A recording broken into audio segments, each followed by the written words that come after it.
Hi, Heather. Hi, Kaylin. How are you? I'm good. How are you? I'm good. I'm good. Are you Good. there with a kitty or something? I am. Wow, Trying to see nice. it. She's right in my lap. That's so cute. Excuse me while I get ready for this call. I realize my I'm wearing a sundress under this because it's so hot. It's so But hot. I know. so yeah. All right. I'm all ready. I love it.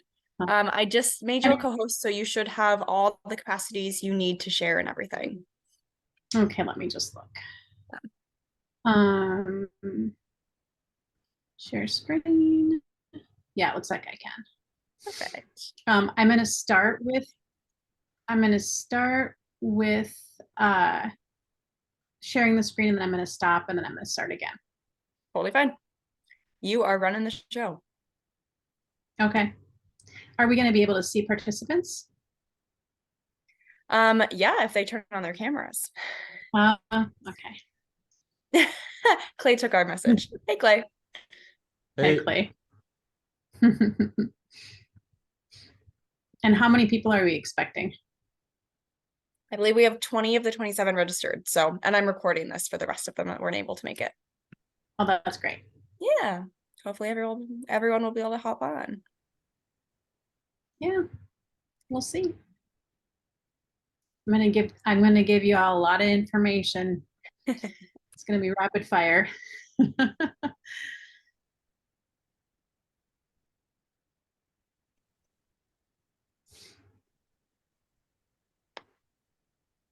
So, Kaylin, you want to just tell me when we're ready, like when we have enough people on? Yeah. We'll give it another minute or so. That sounds fine. And will John be joining us today? He may or may not. He was stuck in quite a few meetings today, so I think he was going to try to hop on, but wasn't sure. Okay, Yeah. sounds good.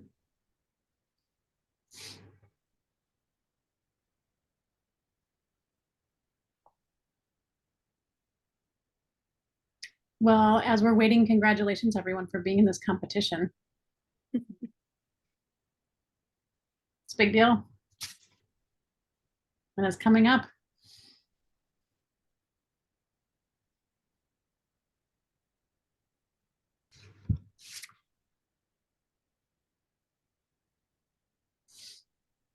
All right. Heather, you can get started with an introduction. Thank you for those of you that were able to join us today, and hello to those that are watching via recording. I think we'll probably have a couple more join us, but excited to have you all here today and excited to have Heather really cover everything that you could possibly need to know for your presentations next week. So whenever you're ready, Heather, go ahead and get started. Perfect. First of all, can everybody hear me? Yes, excellent. Okay, so I'm glad to be here teaching y'all. And a little background, I teach at the University of Minnesota in the MHA program with their presentation skills and stand and deliver, story structure skills. And then I also am a communication consultant. So I work all over the US coaching mostly C-suite leaders on how they can communicate with impact and empathy. So I'm bringing you a ton of tools today to help you succeed in your competition next week. So it's gonna be like I said just a minute ago, rapid fire. I'm just gonna do a ton of teaching and pause for questions. And I'm gonna share my screen for a minute and then stop sharing, and we'll go back and forth. So can you see my screen? yep, we can. Yes, perfect. So this is our agenda today. I'm gonna first talk about your presence, your stage presence, how you need to show up to make a great impact for your team and to the judges. Then we'll go over audience, how you can have audience empathy, and how you can shift some of what you are already creating to be more audience centric if you need to. Then we'll go over emotion. How do you add emotion into your presentation? Because judges respond to emotion. Then a quick section on design. What is a great PowerPoint? And some of you probably already have one, but some of you might need to simplify. And I think data is really important. How do you make data come alive? Because this is an art. And I'm going to give you some quick tips. And then finally, how do you prepare for this and respond to questions? Because I know you'll be getting think it's 18 minutes of questions at the end of your time. So how do you prepare for that? And then we'll wrap up if we have time for question and answers for me. Okay, so without much further ado, I'm just going to dive into present. I'm going to stop sharing my screen so you can see me more than a postage stamp, because I want to show you some things in terms of stage presence. Now, I really believe that when you show up, you have got to let your passion show. You've got to let that flame within you show that you're passionate about you all. You're all on teams. You have all created fantastic ideas, and the judges need to see what you are passionate about. They're going to resonate with that. And so how do you do that? And especially for those of you who maybe haven't presented a lot before. The very first thing is you absolutely must practice. There is no doubt about it. Practice out loud, record yourself. It's going to feel really awkward, but you're going to learn a ton. So I just coached the CEO of Tennant Company. They're a billion-dollar company in the Twin Cities for his first 90 days. And he wasn't a great presenter to begin with, but because he practiced and he recorded himself, he saw what he was doing well and what he needed to improve on. And now he is a fantastic presenter. So you still have a little bit of time to do this. And these are some things I want you to look for when you do record yourself. First, your tone of voice. So a lot of people, when they get nervous, speak in a monotone way. And when you are telling a story, when you're presenting, when you're showing people your passion, you need to, there's going to be a fluctuation in your voice. So instead of having one note, have a variety of notes, if you will. And you will hear that in your recording. A great presentation is more conversational. And so it's important to really listen for that and think about that. So another example, I have a communication contract with a gentleman, and he is not very convincing in his meetings because he's monotone. And he didn't notice that until he recorded himself and went, oh, wow, okay, I got to up it up a little bit. Because part of presenting is a little bit of acting. It's a little uncomfortable, but the more you practice, the more natural you feel. Okay, second, pay attention to where your voice is coming from. This is a little bit more advanced, so I don't recommend this if you need to work on that pitch, but try to speak from your diaphragm. So what singers do. So speak from that gut. I can send you a link to a really interesting diaphragm guide that teaches you, but we are taught to teach from our throat, speak from our throat. So right now I'm speaking from my throat and I don't sound very convincing. But if I can move my voice down to my diaphragm, ooh, that has more power. So think about how loud you are. That's part of the diaphragm work. Okay, so 3, think about your gestures.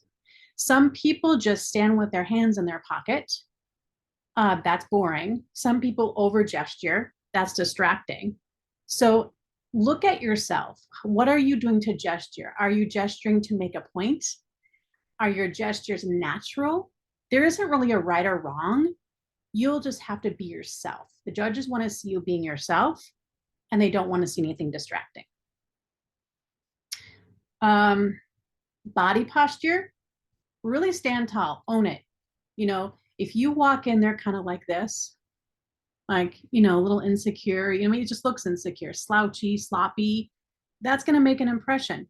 Stand tall, shoulders back, own it. Then you're going to portray confidence. And most of us have terrible posture. So it's something most of us have to work on. Engage with the audience.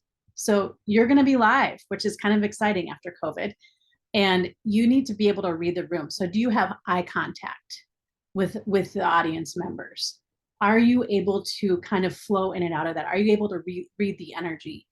And how can you engage with the audience? Is it, are you funny? I'm not funny. I would not dare make a joke, but some people are. So think about how you can engage with the audience to bring them in. Um, and apparel, what are you wearing? You know, you guys know what the judges are expecting, I hope so. Kaylin, I don't know if this is super casual or who are the judges? Are they CEOs? Are they funders? Are they gonna hopefully give you tens of thousands of dollars? Dress the part. That I'm guessing that's gonna be business casual. Yeah, yeah. If you have any sort of like company apparel that you'd like to wear, that's probably the one exception, but business casual is what we'd recommend. Mhm. Okay, great, great. And finally, filler words. When you record yourself, you will hear if you naturally default to a filler word. I don't think filler words are terrible because it's showing the audience that you're pausing, but they can be distracting. So, for example, I was working with a C-suite leader at Thomson Reuters, and he said 10 times a minute. That was very distracting. So we worked on strategies for him to catch himself and for him to just fill that with a pause. Pauses in a presentation are not bad. Sometimes we actually call them pregnant pauses, where you pause before you really want to make a point. So when you record yourself, you will catch if you say something too much, like or whatnot is a new one. You know, you'll see. And then you will be able to work on just noticing. It starts with noticing. And sometimes on your team, you can ask your teammates, will you like flag me in our next practice if I'm saying because sometimes you don't notice. I had an annoying habit of swaying. So when I started training to be a great presenter, I videoed myself, watched myself. It was terrible on all aspects. Like I hated my voice, all of it. And this is the common for everyone. But I noticed I kept swaying back and forth, kind of like I was holding a baby. And you know, by that point, my kids were super old. Hadn't held a baby in a really long time. I couldn't stop though. So I had to actually put paper in my belt so it would crinkle. And then I would catch myself swaying. And eventually I stopped. So these are really important. It's really important for you to show up with your passion. And some of these are really logical tips of how do you physically show up. I will send you a kind of review of this after the call. But two more aspects I think are really important for you to show up as your most authentic, passionate self. Number one, set an intention. And you can do this with your team. And I love the Chinese translation for intention. You know, the Chinese write in characters. And if you translate that character, it means voice of the heart.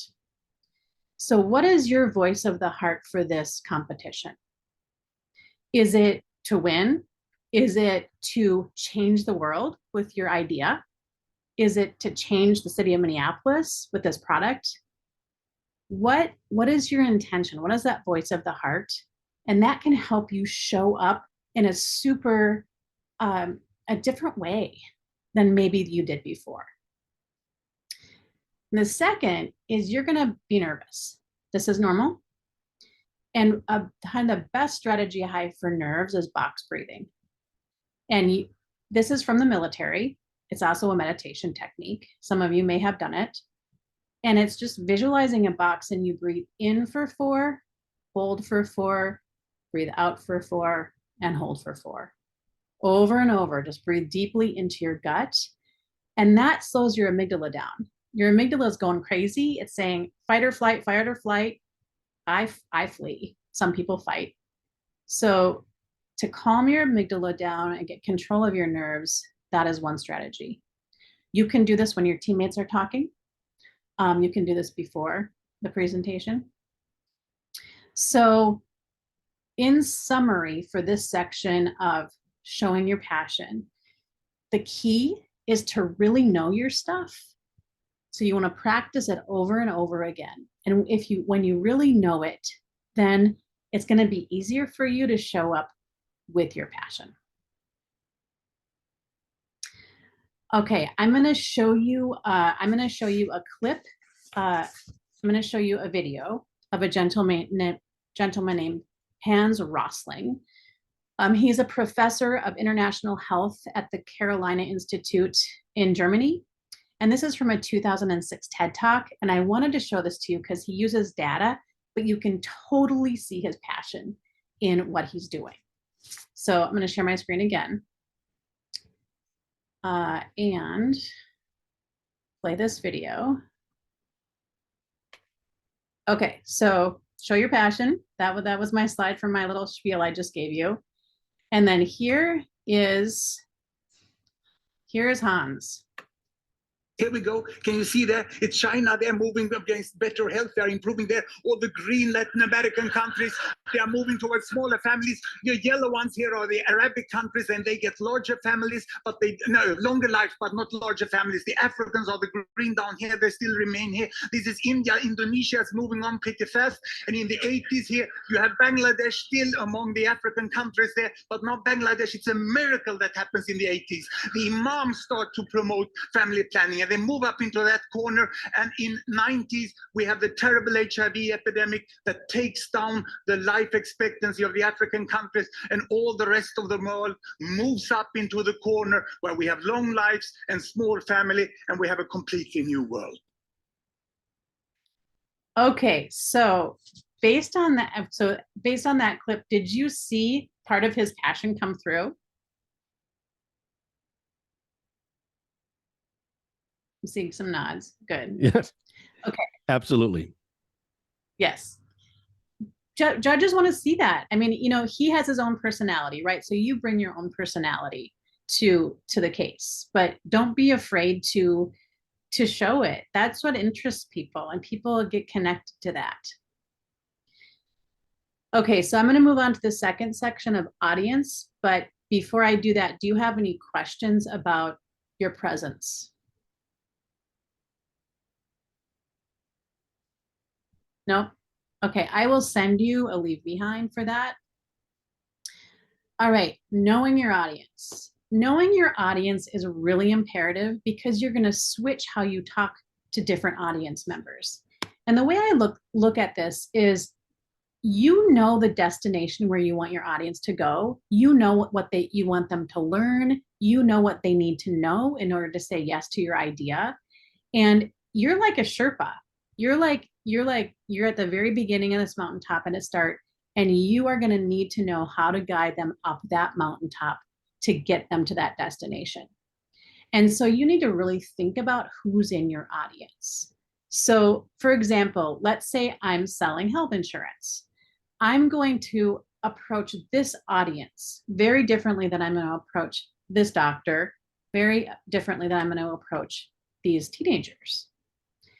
Because I might have the same mountaintop, but how I'm going to address them is going to be different.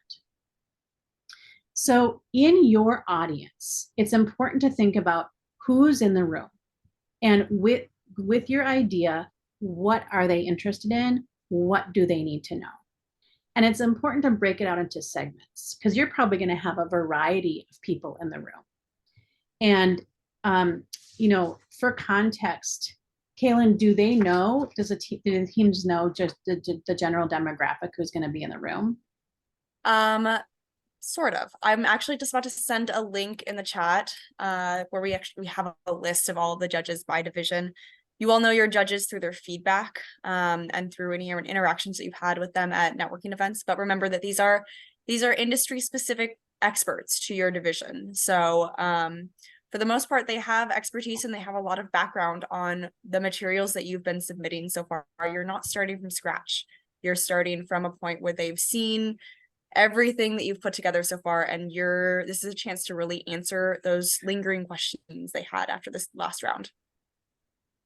Okay, great.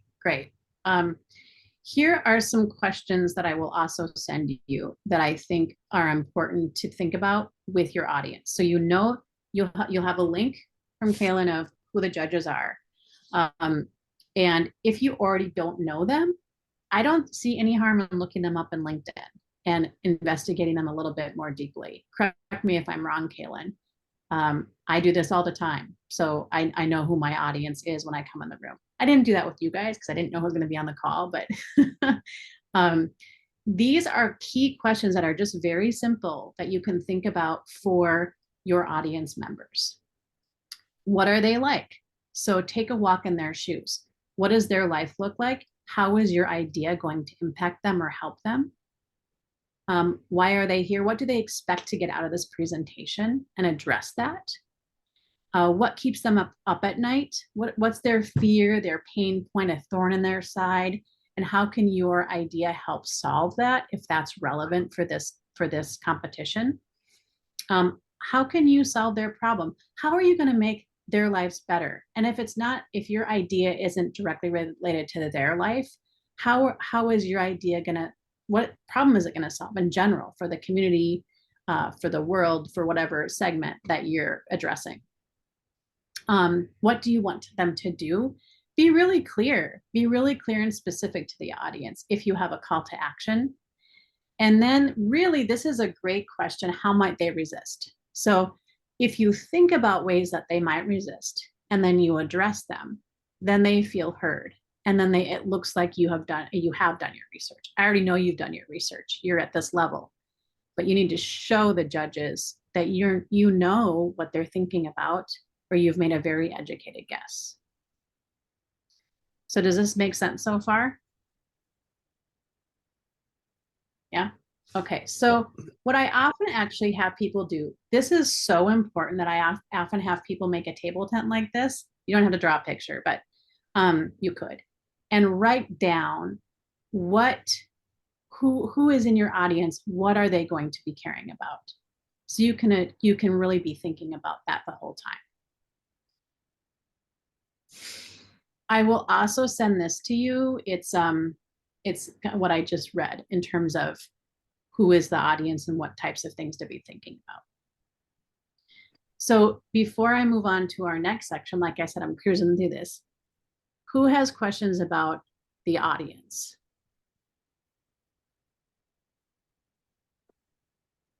Nobody? Okay. I have a question about suppose the I should- dynamics. Yeah, I have a question Yeah. about the dynamics. I know this is all live. We have a couple of people on our team that are remote. Is there going to be a combination of both Zoom and live? Can we get those remote founders and key individuals in the meeting for Q&A, or how does that work? And maybe that's a better question to you, Kaylin. Yeah. If you want to send me an email, Michael, we do have the capacity. The easiest thing to do is going to be to Zoom them in for the Q&A portion, unless they have a very specific role you'd like them to play in the presentation. No, I think just more for better. responsive and, Yeah, absolutely. Yes. yeah, happy to coordinate that. I'll send you an email on that, Kaylin. Perfect. Thank you. I guess who is all in the room with the 3 judges? So it will be your individual team, the judges, and the Mint Cup team. That is it. There is no public audience. Even the other teams in your division will not be in the room. So just you and the judges. I thought the mentors, I thought the mentors told us that they were able to join. I don't know if it was direct or remotely, Kaylin. We have been letting the mentors come in if they ask specifically to join. Gotcha. So Okay. it's limited basis. Gotcha. Okay, so we'll be a small crowd. Yes. That's really nice, actually. It's like it can be more of a intimate setting and maybe even more conversational. And out of curiosity, I think this is an important question. I mean, Heather bringing this up is I'm looking at our division, and it appears, and I'm just looking at your information online, Kaylin. I think I'm on the right page. There's roughly 20 judges in our division. Does that sound right, in the tech division? Yeah, we have about 15 to 20 in each of them. Not all Okay. of them will be able to show up, but we should have the majority of them there. So you expect 10 to 15 is in every Yes. in the Yeah. audience. Perfect. Okay. Okay, I'm going to move on to emotion. How do you put emotion into your presentation? And so often we focus on facts and data, which is very important, especially when you're trying to convince, but people are swayed through their hearts. So these are several ways to implement emotion within your presentation. And you still have time to do some of these strategies within your existing presentation.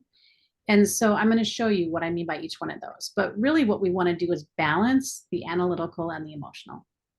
So like I said, analytics really important. You need it to make a robust presentation. So you can see some words on the left that are analytical. Emotion, you just bring that in when appropriate. You have to think about your audience, who's in the audience, and think about what is the appropriate level, because and where do you need these emotions within your presentation to create sway, right? So I'm going to start with story and anecdote. Some people like to put a story or anecdote within their presentation. So if you are in healthcare, you might want to tell a patient story. This gentleman, Brian Stevenson, is a lawyer. He's an American lawyer, social justice activist. He has argued at the Supreme Court and won. And he talks about how 75% of his law cases are storytelling. And he's very successful in what he does. He defends incarcerated youth, mostly minority youth. He has a great TED Talk if you're interested. But 75% of his cases, even in front of the Supreme Court, are stories, because stories help people understand what you're trying to say. If anybody is interested in how to tell a story or how to weave stories in, we can do a sidebar on that. Because that's a little bit complicated, but it's important. So maybe you have a story that's relevant to who's going to be helped by your product. That could be a good idea to help the judges see, oh, this is how it's going to help a certain population or so and so. Then we've got meaningful data. Now, this is pretty important. You can actually make data, you can make it impactful and emotional. And I have a whole section on data in about 10 minutes, but I wanted to introduce it here. So for example, this is kind of a shocking statistic. I could share this with you. 20% of deaths worldwide in children under the age of 5 result from waterborne disease. It's a true stat from 2007. But are you wondering about what about the other 80% in this graph? So you can switch this around. You can take whatever data you have and think about, how is this going to be most impactful? So what about if we said this? 4,300 children under the age of 5 die every day from waterborne disease. In a 6-month span, that's the size of the population of San Francisco. Do you see how that's more impactful?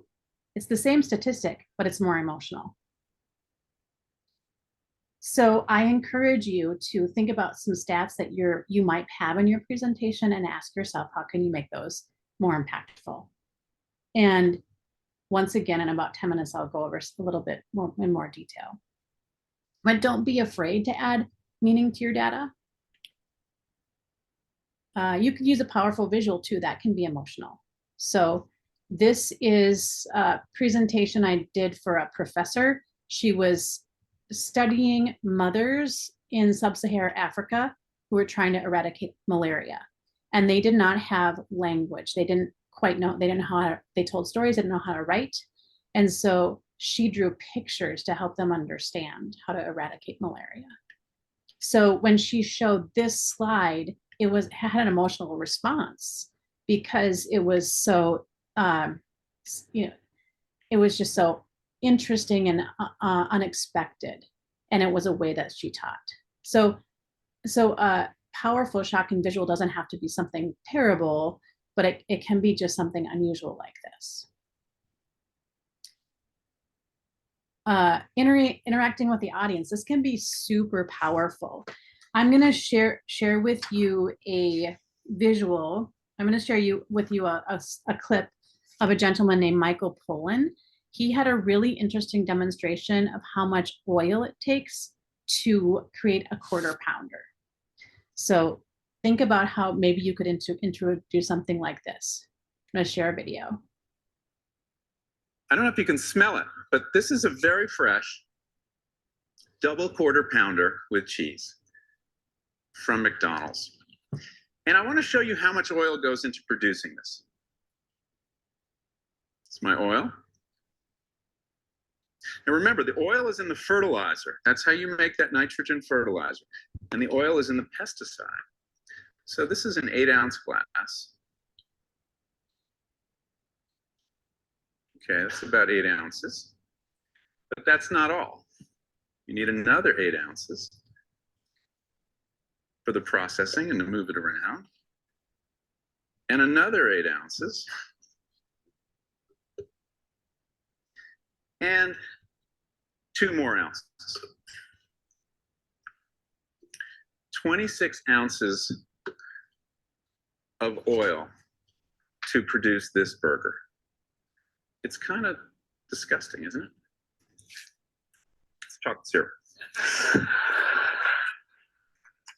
I don't know if you can smell it, but Oops, sorry. So let's see. I'm going to try to move on to the next slide. I don't know if you can. Okay. So, I mean, you could do something like that if it's appropriate. Another great example that I often mention is years ago, Bill Gates gave a keynote on malaria and to a huge crowd in Southern California. And a way to interact with the audience is he actually released mosquitoes into the audience. They didn't have malaria, the mosquitoes, but it was shocking to the audience because they're not in Africa. You know, they're so far removed from the population that's getting sick. But then there's all these mosquitoes swarming around. So that was impactful. So think about how you can interact with the audience that can add emotion. Finally, a soundbite can actually, believe it or not, add emotion. So these are some sound bites that you've heard of. You could use a repeated word within your presentation, like location, location, location. If you weave something like that throughout your presentation, it creates a theme. And if it's the right one, it can create memory and some emotion. Or this one, just do it. We all know this, right? So something like that within your presentation could be impactful. This is one we created for Dr. Dunkel, the woman who we did that, the drawing I showed you a little while ago. Her theme was lead from behind. And so she talked about leading from behind the whole presentation. And it became emotional to the audience because she started to explain what that meant. So those are all areas where you can really add emotion into the presentation. Once again, I'll send you a summary, but before I move on to design, who has questions about any of these emotional aspects?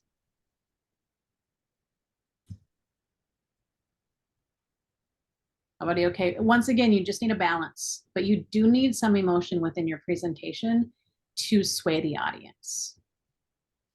Okay, let's move on to design.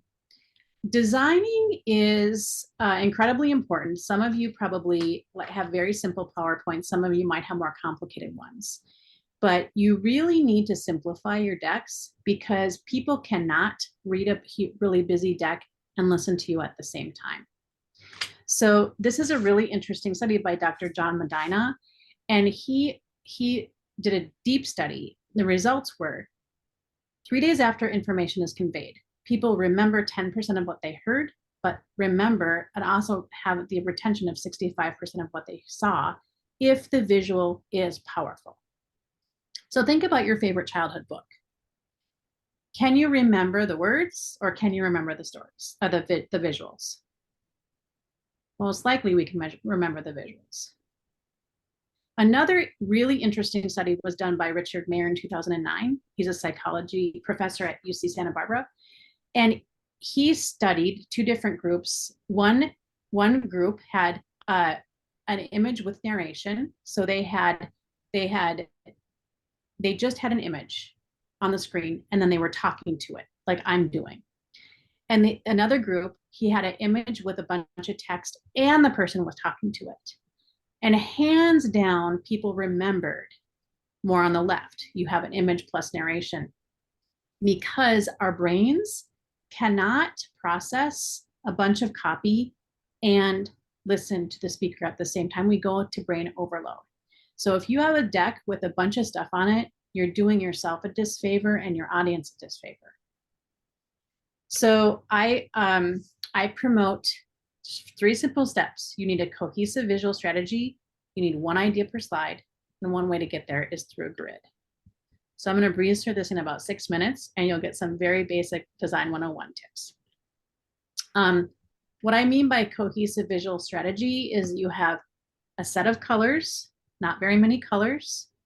You have a font that you've decided on that's quite big, and you have a set of images that are consistent. You just need that consistency so your audience is not working to figure out what's going to come next. The text people are shocked about. So I advocate no longer than 36 point. You can see on my screen what 36 point looks like, but you can also see what 60 point looks like. And when you are presenting and you're trying to get an idea across and you have one idea per slide, you can go big. And then you can leave something behind that's smaller type, which I'll show you in a sec. So next, you really want your slides to be like a billboard. It's one idea per slide, back to that Mayer study. So this is often what I see in presentations. If you present like this, you're not going to capture your audience because you can't, as I said, an audience can't read and digest and listen. So you can take a deck like this and make it very simple. So this is a real example. This deck in front of you was that busy deck. What you have to do is just decide what's most important and make it one idea per slide with contrasting colors. Here's another example. This is pretty typical. How do you make this simpler? Well, if you look at the right, the top right, I made those bars to cover up the company, but it says high, medium, lower. What we did is we took that and made a slide that actually told the story of the process. It was a digital process that they were trying to create. So I'm clicking and the arrows are going. The client told the story as that was happening. So your job is to direct the audience's eye. Here's another really simple design. Well, the concept is one idea per slide. And one way to get there is really taking a busy slide if you have it and dividing it. So if I look at this slide, there really are 3 ideas on this slide. So I just circle the ideas, 1, 2, 3, and then I kind of get rid of all the type. All that type can go in my notes, so I don't have to lose it, but at least it's not busying up the slide. And then I make 3 slides. Here's the first slide. This is the pre-pilot image. This is the pilot image. And the third slide talks about the results of the workload with the pilot. So this is an easy way to just, if you have a busy slide, think about how do you divide it so it's smaller. A grid is a fantastic system to simplify your slides. And so this is a slide with no grid. It looks a little bit messy and chaotic. A grid is really just lines that are symmetrical. It's like tiles in your bathroom. And PowerPoint can do this for you, create a grid. Now this is those images lined up on the grid. So it just looks a lot cleaner.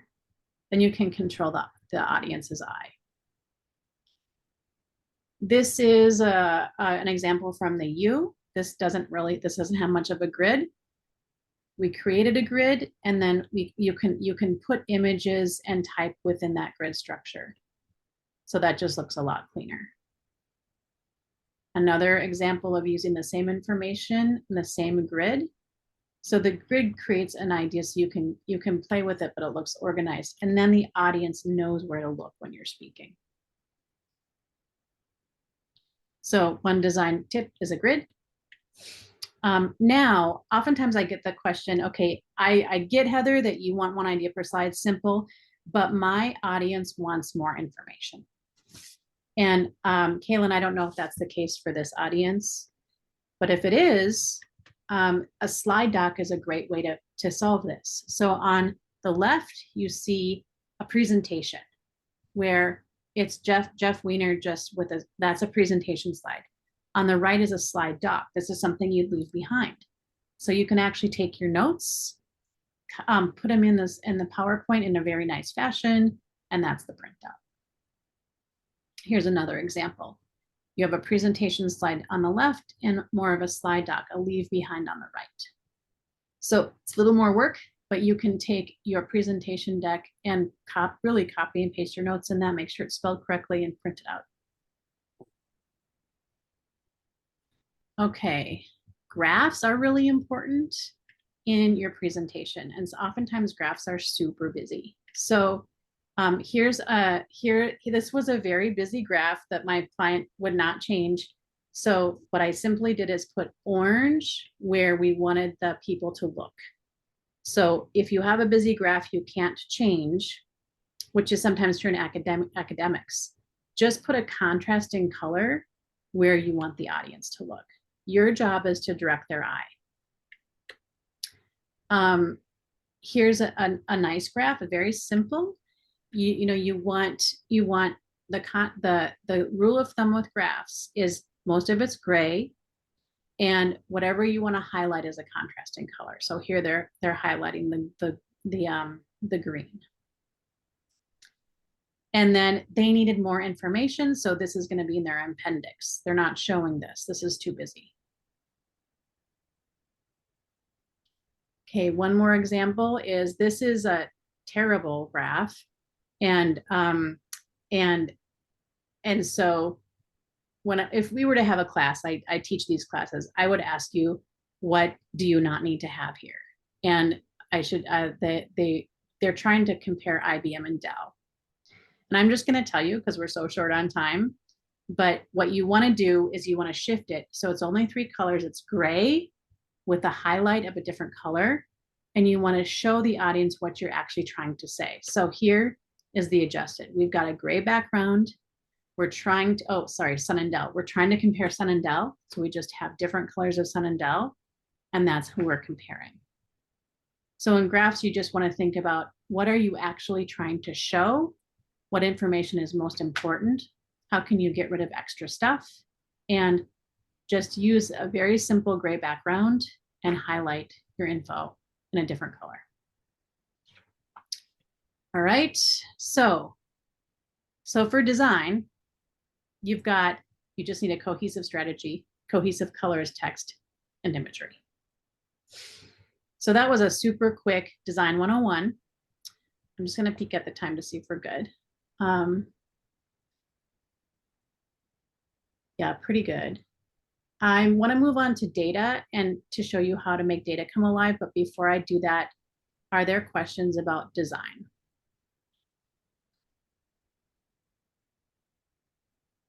Nope. Okay. Data. This can be amazing, and I'm gonna share with you some very specific techniques on how to make data really come alive for you. So, and this is all based on research. So one way is to cite a statistic precisely and then frame it, make it relevant to your audience. This adds to your credibility, and it makes it like there'll be an aha moment about it. So for example, I could say we had 105,111 new customers last year. This means that we have doubled our sales in 1 year. So it creates meaning for them. That's one way. Second way is paint a picture. This helps people feel the emotion behind the number. So for example, if you're talking about $1 billion, what does that mean? What does that look like? Well, for $1 billion, you can actually line up dollar bills on their side, just line them up. And if you line them up like this, $1 billion will go to the moon and back. So if you can visualize that, that's more impactful than just saying $1 billion. And then if you can actually add a picture to this, it's even more powerful. So how do you paint a picture of your data? This is an example of painting a picture of the data. This was done for a client a while ago when they were trying to show that 4 to 6% of the US population use 20% of healthcare dollars. So this is a visual that shows that. Another tip is to base your number on 10. So because this helps with memory. So say 1 out of 5 instead of 21.2%. And here's another visual. This is, you know, a visual that, you know, the woman has gray legs to kind of show that it's not quite 1 in 5. But this helps with that, with the memory. This all helps with memory of data. You want to make it personal. This helps with, also helps with the emotion around the room. So for example, in 1950, there was a Harvard Law School professor who did a true statistic. At that time, there was a 32% of Harvard Law School graduates, let's say 30% stayed and the rest failed as a freshman. And so what he did is he said, look at the person on your right and your left. Everybody looked, big lecture hall, left and right. And he said, 2 of you will not be here next semester. That's the attrition rate. So that was pretty personal. So can you do something with your data that makes it personal? And then finally compare it to the familiar, because this helps people understand. So instead of saying 5,000 square miles, compare this to the state of Connecticut. So these are some really quick tips on how to help your data come alive. And once again, I'll send you a little cheat sheet about this. This can also make it a little bit more emotional too, more aha in the audience. I love this. Data tells a story. Margaret Thatcher. I think that's true. Okay, moving on to how to prepare for and respond to questions.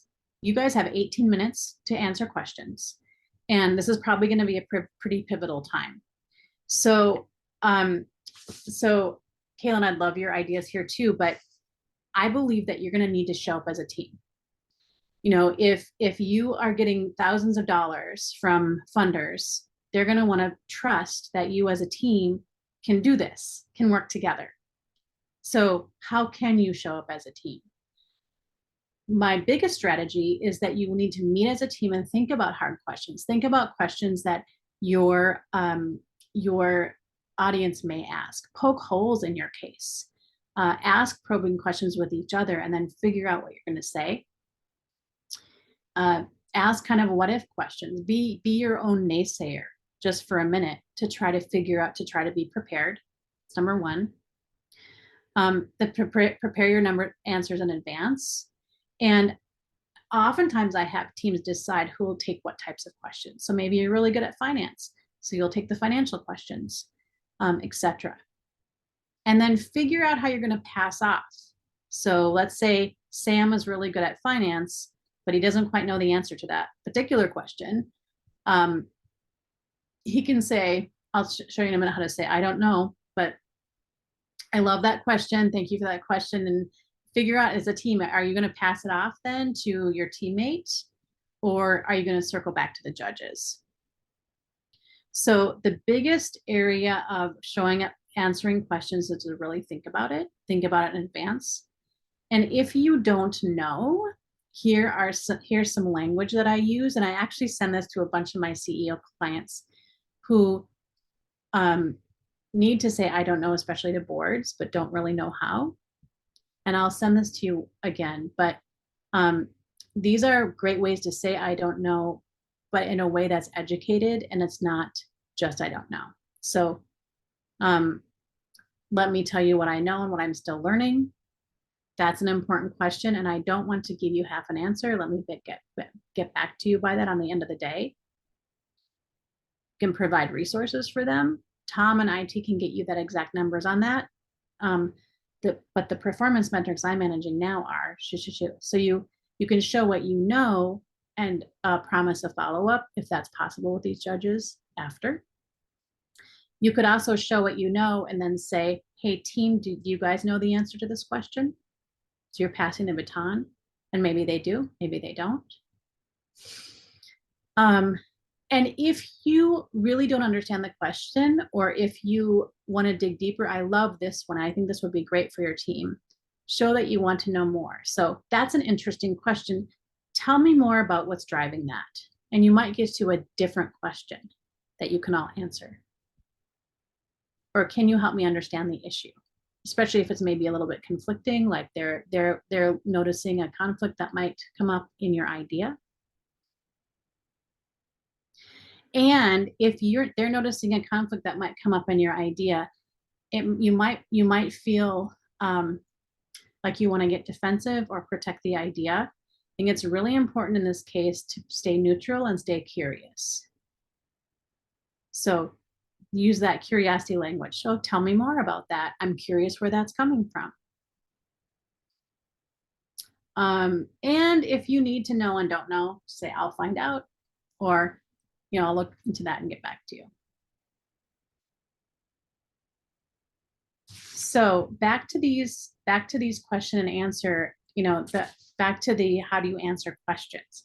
We can dive into this a little bit deeper now.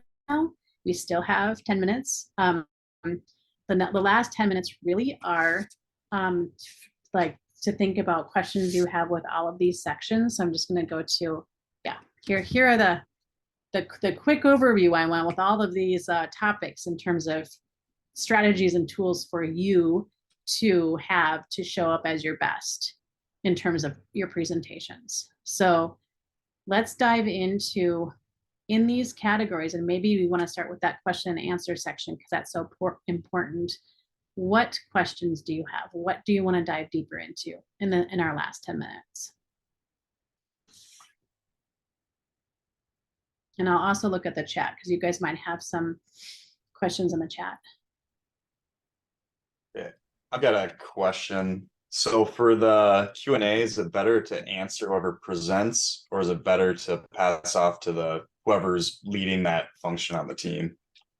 So let me ask, okay, before I answer that, are you planning in your team of just having one presenter? Yep. Okay, so yes, because you are a team, it's going to be important for other people to have the floor. Okay, thank you. Mm-hmm. And are some teams having multiple presenters, or most of you, have you decided to have share the mic? I know we're planning on having a couple up there. Okay. So in that case, Grant, practice how you're going to pass the mic. Because that can get awkward for people if they don't practice. This will be Do we have a really mic? easy because there won't be mics because it's a small Oh, room. great. So that will not be, don't even worry about that. Okay, great.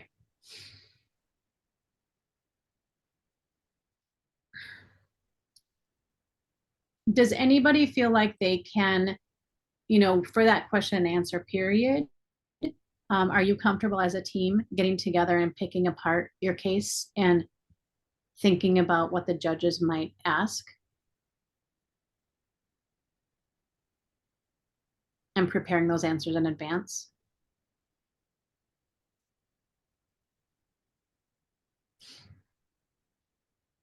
I think that's something to really think about.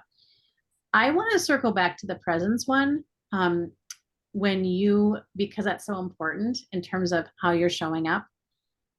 Now that I kind of went over that about an hour ago, what is resonating with that with you? And what do you think you want to start working on? And what questions do you have regarding that presence piece, stand and deliver piece? Heather, I'll open it up just maybe more for conversation. And I think everybody's trying to work on their own stage presence in all situations. Yeah. I find for myself, when I think about a presentation, if I show too much enthusiasm, I sound like a used car salesman, which is really not the way to generate, support from the audience. When I watch events like Shark Tank, and a lot of people watch Shark Tank, I'm sure a lot of folks on this call, they're also designed to be they always have a hook and they have an angle, but it's a little too gimmicky, I think, at times, because they're trying to drive towards a wider audience. They're not trying to drive towards investors.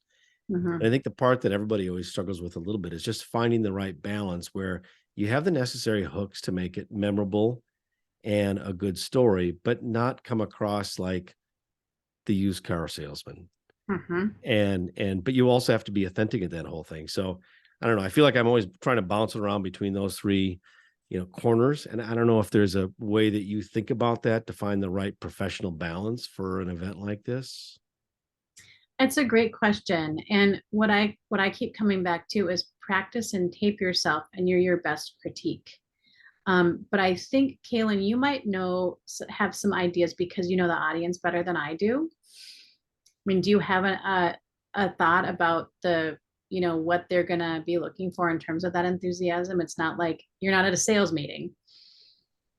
Yeah, I mean, it's really what they want is for you to be authentic and be yourselves and share your story. And Michael, you're right. They're not looking for a used car salesman by any means, and they just want it to be authentic enthusiasm. So Yeah. if you're sharing a story that you truly are that passionate about, then that'll come across when you're sharing it. So I think I wouldn't overthink it. If you get excited about it, they'll get excited about it. Well, if I sound like a used car salesman when I'm up there, you can tap me on the shoulder, okay, to Kaylin. Deal. Along that lines, I'm curious because the judges, I think, have seen our pitch deck and all of our material. So are we presenting a lot of what they already know, or are we trying to like freshen it up or make it a little bit different since they know it? Yeah, so when Heather's talking about, she did that comparison of the two different types of slides, the takeaway slides and the slides that you have presenting on the screen. That is the key difference between the 15-page slide deck that you submitted a couple weeks ago that they reviewed and the slide deck that you're developing right now. So in the same way that she showed, you can cut down and change how you're presenting it, but have it be similar information. So you're still getting those main points across. That's what you're going to want to do. The other key difference is the feedback that I sent that they had on those slides is going to be really instrumental in what you decide to really focus on. So if they really, really liked your marketing strategy and thought that was super clear, still touch on it. But if they were confused about something else, really take some time to dive deeper into what they had questions on. If that makes sense, Candy? Okay. Yeah, great sense. Yep. Perfect. Yeah, and when you're taking that 15-page document that you already submitted, don't be afraid to make lots of slides. Like when you think about my slide deck, how many slides do you think I showed you?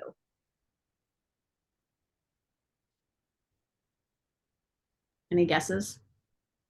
A dozen. Yes, 30. 30. Yeah, you guys, it was a 40. So 30 is pretty close. But hopefully it didn't feel like dense, right? So I like for day-long presentations, my decks are 300 slides because it's one idea per page. So don't be afraid to have a lot of slides. Kaylin, are we advancing our own slides in the presentation? And if so, can we add a bunch of extra slides at the end where we think common questions might lead that we can navigate to during Q&A? Yes, yeah, you'll have clickers. So I would highly encourage that. Excellent. And then Heather, one question for you, going back to kind of knowing your audience and shepherding them up the mountain. I really liked that. I have a product that's a women's health product. So I feel like bringing women up the mountain and bringing men up the mountain have historically been very different in terms of getting them to go along with the story. And obviously there will be women and men in the audience with a lot of different backgrounds. So I guess to generalize it, what's the strategy when you're pitching to the business people, the doctors, and the teenagers on your slide all at once? Like, how do you bring everybody up? Yeah, that's a great question. And it's frankly very hard to do.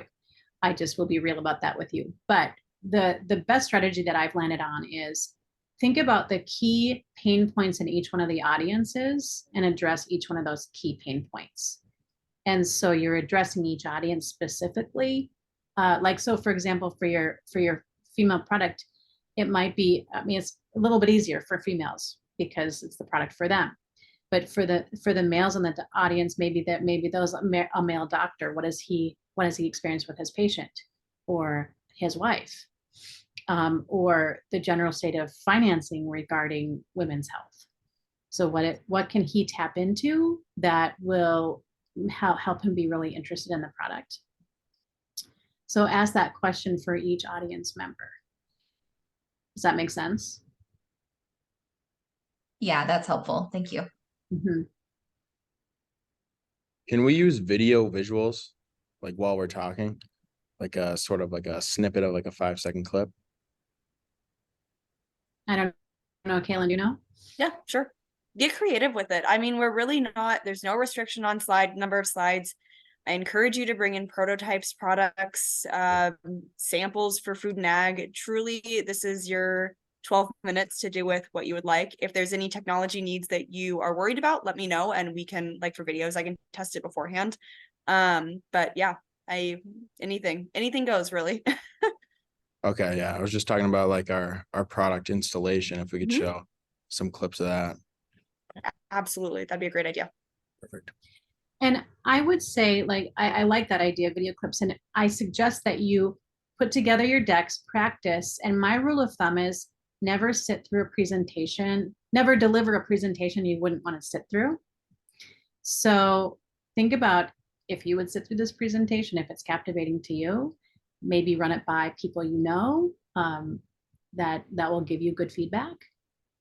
And maybe the video is a great idea. Maybe you try that, and then maybe you decide you don't want it. I mean, it's kind of, you're at this point, it's a bit of a creative process how you're going to put it together. Yeah.